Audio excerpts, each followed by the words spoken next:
Hello. हा hello बोला. जयदेव लोरेच बोलताय ना आपण? कुठनं बोलताय तुम्ही? सातारच्या जिओ ऑफिस मधून. मग नंबर तुमचा म्हटलं रजिस्टर होता, हा रेग्युलर यूज मध्ये आहे की नाहीये? त्यात दिसत नाही होय? नाही दिसत ना, म्हणून तर विचारलं तुम्हाला. मग नसेल.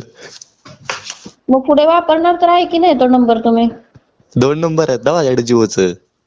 हा मग 2 नंबर असले तर सर हा बरेच महिन्यांपासून ऍक्टिव्हेशनला नाहीये नंबर, मग कसं काय वापरताय तुम्ही? एकावर रिचार्ज असल्यावर 2-2 माराय आपण काय जागीरदार आहे का सांगा बरं?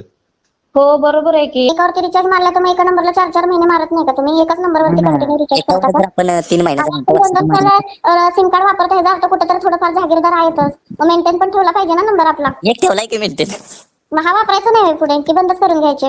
वापरायचा मेंटेन ठेवला आणि तोच वापरायचा सर. बरेच महिन्यापासून तर नंबर नाही आपला ऍक्टिव्हेशन मध्ये. पुढे वापरणार असले तर त्याला 2 ते 3 दिवसात रिचार्ज करून ऍक्टिव्हेट करून घ्या. 2 मिनिटं ऐकून घ्या.